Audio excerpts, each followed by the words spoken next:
Good day po. Ang system na aming ide-demo ay ban for rent system. Ginawa po namin itong system para maging contactless. Meaning po, wala pong tatanungin sa atin, sa mga staff or yung may-ari. Dahil gamit lamang po ang messenger, kaya makuha lahat ng detalye na kanilang kailangan. Katulad ng available ba yung date, available ba yung time, magkano po ba ang rent, pati yung rules and condition, naka-indicate po. At the same time, ay kaya rin makapag-provide ng ating system ng resibo at yung mga transaction natin ng mga previous, kahit mga 1 year pa yan, ay kaya nating ma-search. So, pamamagitan nun, kaya nating makita yung flow ng ating ban for rent kung magkano po ba yung kanyang kinikita.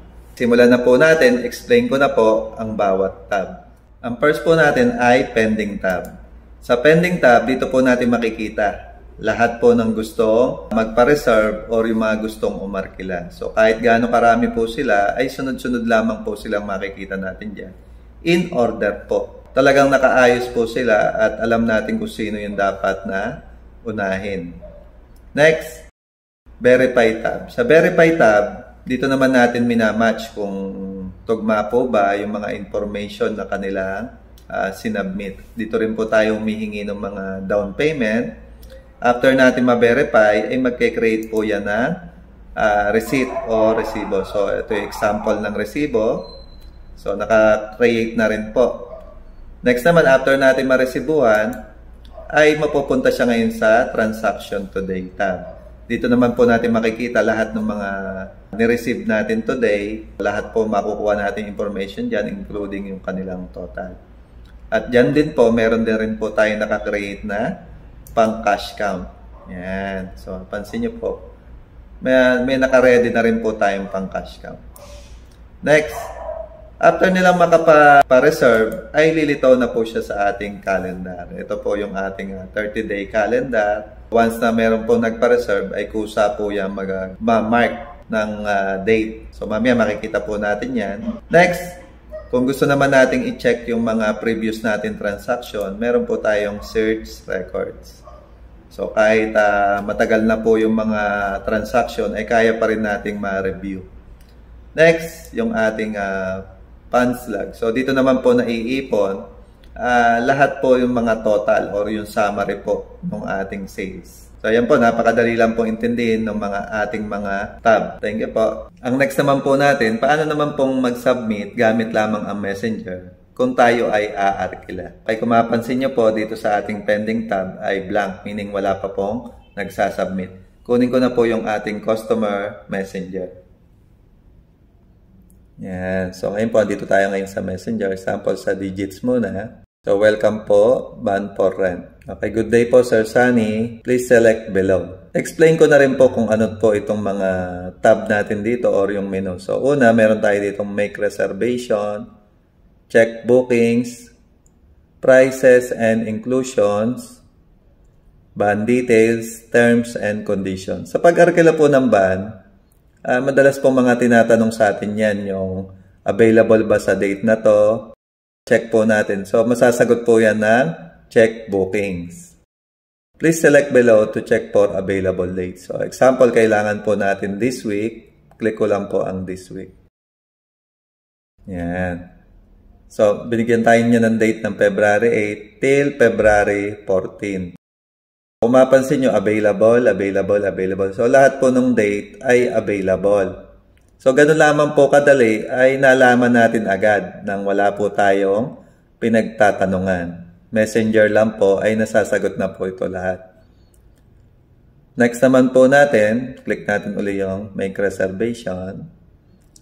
Ang isa pa sa tinatanong ay kung magkano. Click naman po natin tong prices and inclusions. Okay, so andito po yung destination kung saan po magsisimulang i-pick up. Then yung ating driver meal and accommodation, gas and toll fee ay free na. Okay, tapos binanggit din na meron siyang insurance. Then ito po yung mga prices. So ito yung example lamang. So kung pupuntang NAIA, yan po yung price. Then yung maximum hours, tas kung lumagpas po sa oras ay 300 naman po. Yung excess hour. Okay, so yan po yung mga destination. Isa rin po sa mga tinatanong ay yung itsura ng van. So anong modelo ba siya? Click lang po natin ito namang van details. Okay, ito po yung kanyang model. Toyota Grandia 2025 model. Okay, tapos meron po siyang 12 po yung kanyang seating capacity. Next, isa rin ang tinatanong ay ano ba yung itsura nun? So, dito lang din sa Messenger ay makikita natin. Check pictures. Okay, yung front, yung side, yung back, yung dashboard. Okay, kung meron siyang USB port, then yung kanyang seating capacity. So, gamit lang po ito talaga ay nasagot po lahat ng madalas na tinatanong sa atin.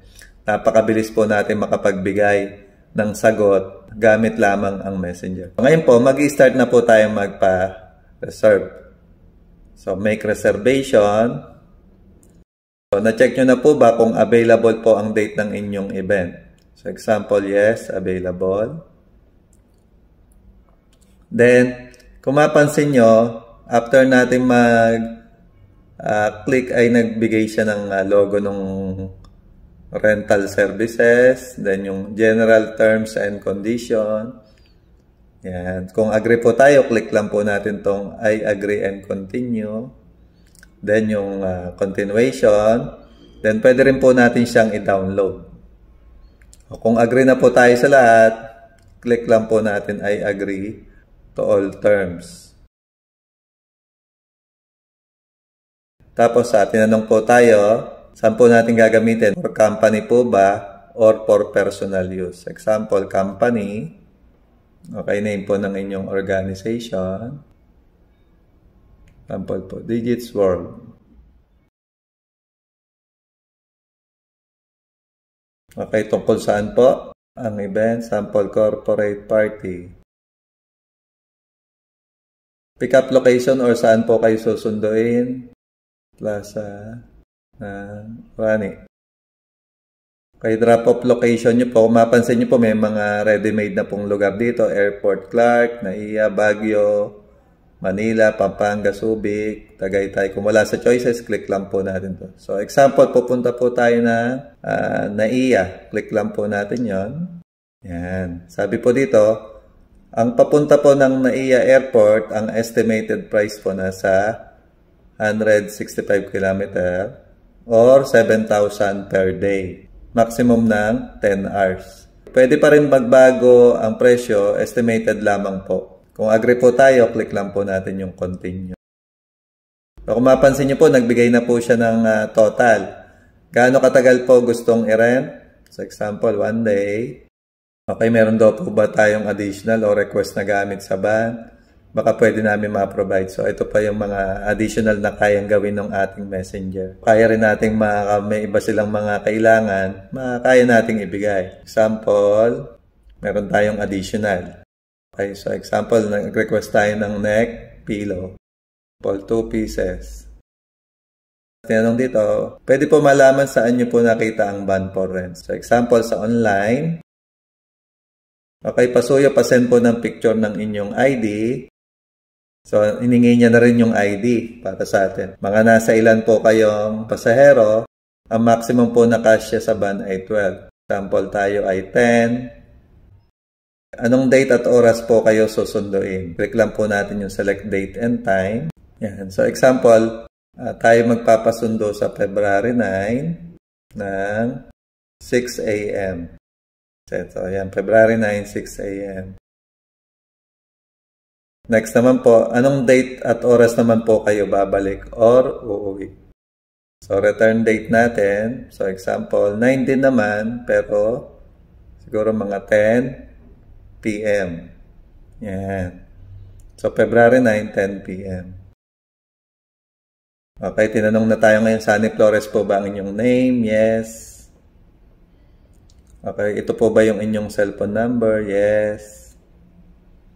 Address nyo po,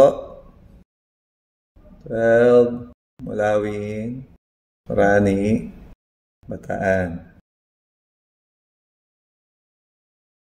Okay, send your selfie picture. Okay, ito raw po yung ating details, pinapa-review sa atin. So, kung tama po lahat, click lang po natin yung yes, all correct.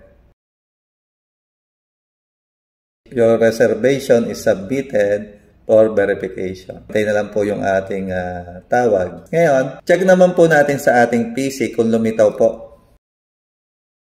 Yan. Kung mapansin nyo po, lumitaw nga yung detalye ng ating lahat ng information na ating sinubmit. Check po natin. So, kung mapansin nyo, ang waiting time niya dahil kasasubmit niya lang just now. Yung ating picture, yung ating name, yung ating cellphone number, then yung ating address, yung ating ID, ating name ng company, tungkol saan, number ng passenger, saan po natin susunduin, at saan yung drop-off, rental duration, rental fee, anong date and time, yung pagsundo at yung pag-uwi. Ang estimated kilometers, next yung kanyang requested na item, okay, then yung reference, then saan niya po nakita. Ganun lamang po kadali, nakuha natin ng kumpleto yung kanyang detalye.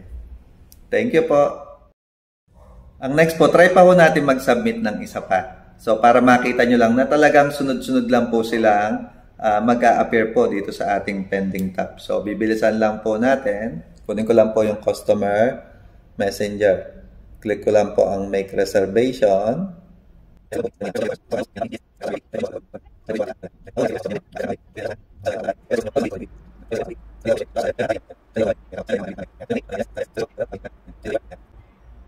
I-review po natin kung correct. Kung correct po, yes, all correct.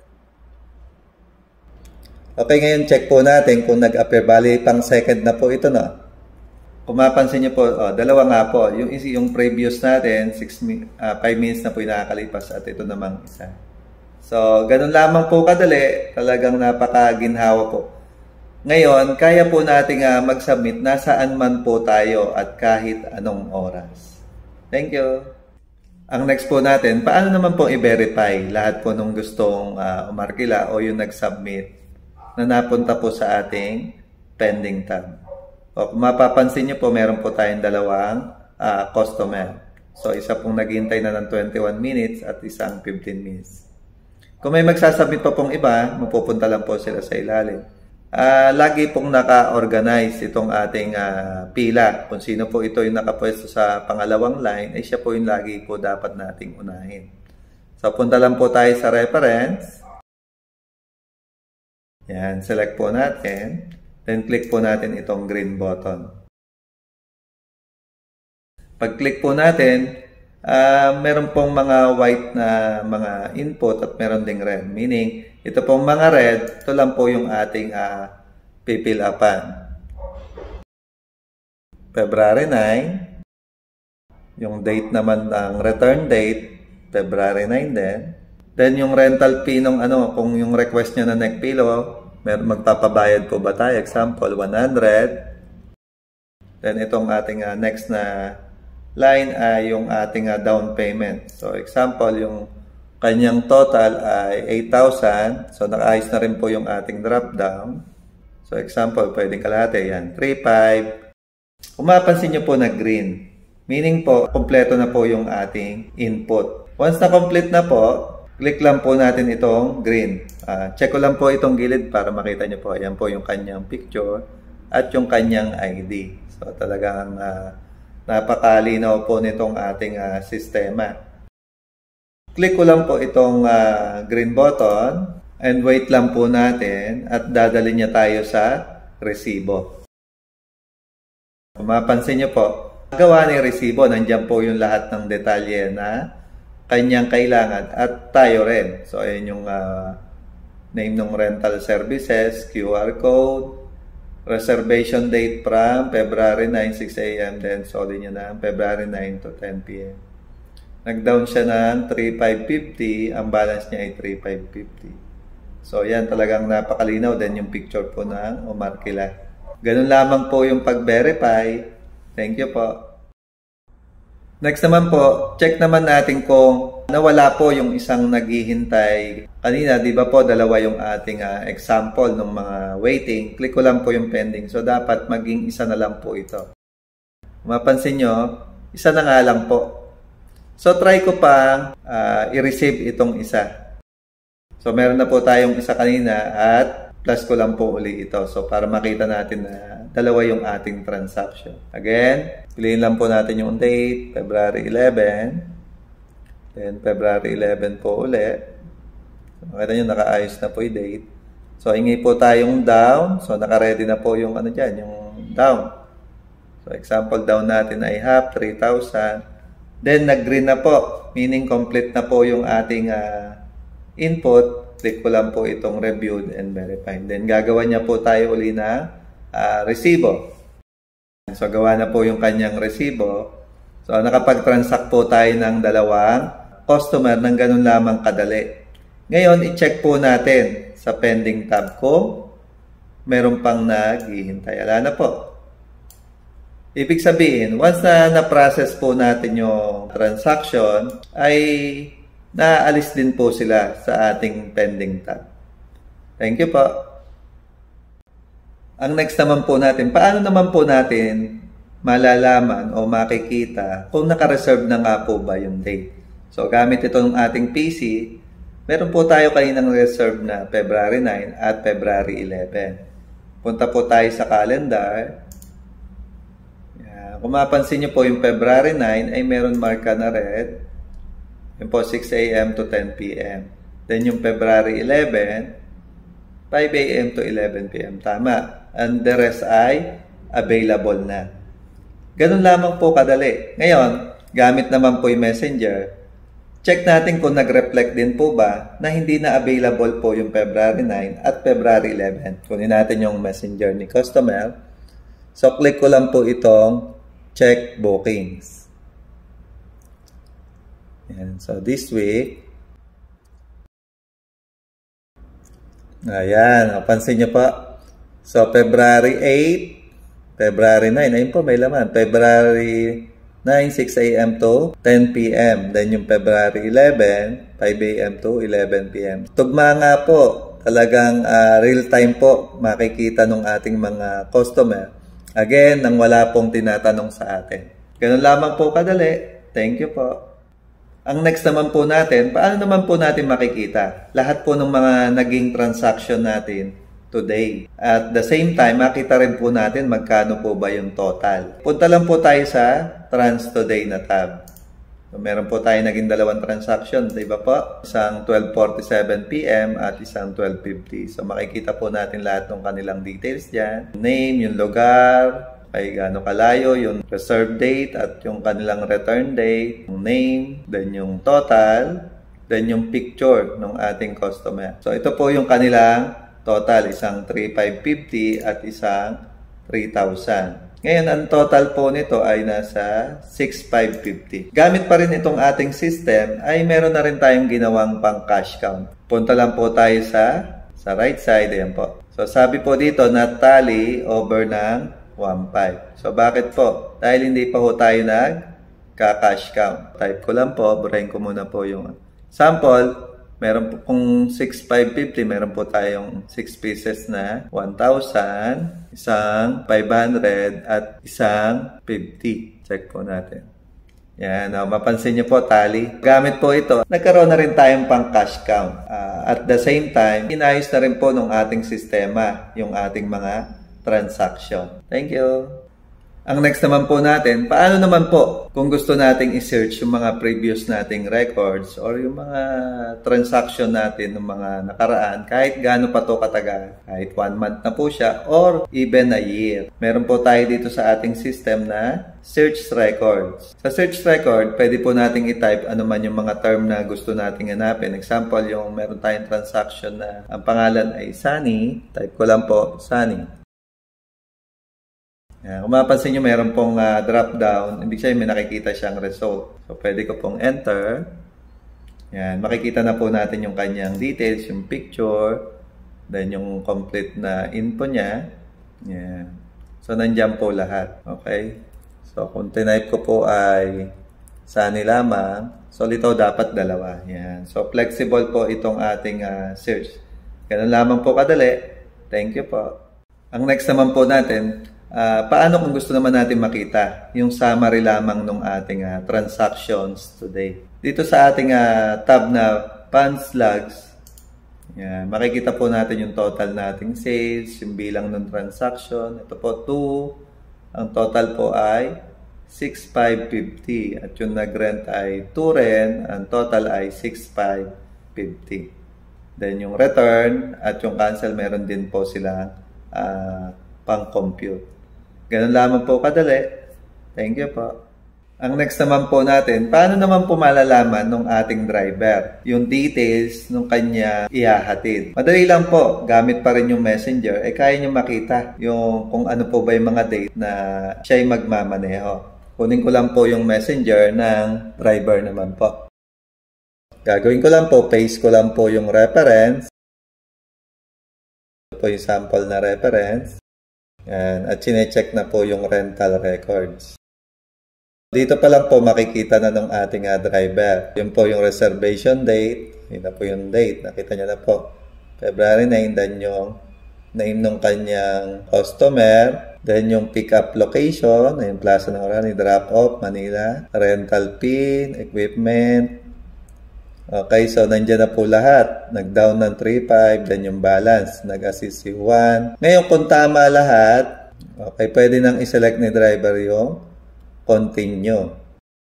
Pag-click nyo ng continue, nag-note po yung ating messenger. Para safe po ang travel, lalo na yung ating pasahero at laging smooth ang sasakyan, please check the following. So, nandito po lahat yung mga dapat niyang i-check bago po siya umalis or ihatid yung mga pasahero. Kung na-check na po lahat, pwede nyo na pong i-click tong start to travel. Try na po natin i-click din yung start to travel. Example, ngayon po ay February 9 na. Click ko lang po yung start to travel. Please input start count of odometer. So, ito na po yung napakahalaga rin po bilang sa may-ari at yung nagmamanage ng van. So, example, yung odometer natin, ito po yung bilang ng milyahe po or yung sa mileage. So, example, ang milyahe natin ngayon ay 1,500. Anong kalam po? So, example, yan pa lang yung tinatakbo niya. Okay, tapos picturean daw po natin yung odometer na merong 1,500. So, example, meron na po ako ditong picture. Yan. Okay, tapos nagbanggit po ulit dito na thank you, dahan-dahan lang po and ingat po sa biyahe. Tapos, kung nakabalik na po, chat lang po uli ang reference para ma-record naman po ang odometer pagbalik. Thanks po. Ibig sabihin, gamit din tong system ay naire-record din po natin kung gaano na po yung tinakbo ng kanyang milyahe sa kanyang pag-alis pa lamang. Ngayon po, i-assume natin na siya po ay nakabalik na. Kunin po natin uli yung ating messenger. Paste ko lang po uli yung reference. Pag-paste ko po ng reference, sabi dito, nagpasalamat po yung may-ari po ng rental services, nakauwi daw po ng safe. Tapos ito daw po i-check sa pagsoli naman. So again, meron pa ring notes. So kung nagawa na po lahat, click lang po yung continue. Okay, tapos ito na po, pinapa-enter na po yung return count ng odometer. Example, ang return count natin ay 1,650 na lamang tayo. Yan. Tapos makapicturean po yung odometer. So nag-request po ng picture. Ito naman yung ating picture. Nagbanggit po dito na nasingil na po ba ang balance na 3,550 kung wala nang additional na dapat pang bayaran. Kung na-check at nabayaran na, hanggang sa susunod pong muli na biyahe, ingat po pag-uwi. So, talagang napakaginhawa po. Even yung driver, may-ari, ay wala na pong tanungan. Ko-confirm na lamang ng ating driver yung pupuntahan. Ang result, napakabilis po na proseso. Thank you po. Ang next naman po natin, paano naman pagka isosauli na ng umarkila yung van? Madali lamang po. So, same lang po nung sa driver. Ipe-paste lang po nung umarkila yung kanyang reference. Lilitaw po dito yung details ng kanyang arkila. Kung tama po lahat, click po natin itong return van. Ang total nyo po ay 7,100. Nag-down po kayo ng 3,550. Balance 3,550 kung di po kayo late sa due time. Then tinatanong tayo kung tayo ba si Sunny. Yes. Pasend po ng inyong picture. Katabi daw po yung ban na sinoli. Yan. So, nasubmit na po. So, 2 details lang yung ating kailangan. Ngayon, mapupunta po yan sa ating pending tab. Po natin. So, lumitaw na po siya. Ngayon, check po natin yung details. So, again, sa pending tab pa rin siya pupunta. Return. Hanapin ko lang po uli yung reference. Select ko po. Then, click ko lang po itong green button. Pagka-click natin ng green button, ayan po, kulay green na. Meaning, complete na po yung details ng ating input. Ngayon, check naman po natin kung match po ito sa details ng kanyang sinoli. So, ito po yung picture na nag-rent. So, nakanote din po dito, nag-rent Sunny, nag-soli. Kung pareho na yung meaning po, siya pa rin po yung nag-soli. Then, yung kanyang ID, picture po na nag-soli. At yung kanina, kung naalala nyo yung driver na nag-picture ng odometer. Ayan, makikita nyo po yung kanyang pag-alis at yung kanyang pagbalik.